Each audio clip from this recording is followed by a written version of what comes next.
Hi friends, అందరికీ శుభ సోమవారము. నా పూజ అయితే ఇప్పుడు అయిపోయింది. అందరికీ మరొక్కసారి రాఖీ పండుగ శుభాకాంక్షలు అండి. భద్రకాళి ముహూర్తం అని ఒకటి ఉంటుందంటండి. ఆ టైంలో అస్సలు రాఖీలు కట్టకూడదంట.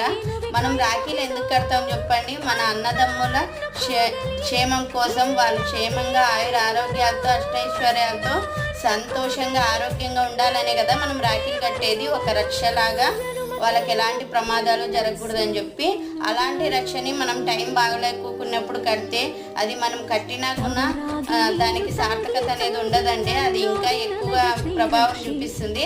అందుకంటే మధ్యాహ్నం 1:45 వరకు భద్రకాళి ముహూర్తం ఉంటుందంట. ఆ టైంలో ఎవ్వరు రాఖీలు కట్టకూడదంట.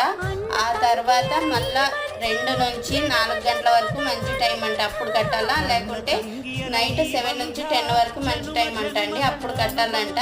ప్లీజ్, నాకు తెలిసి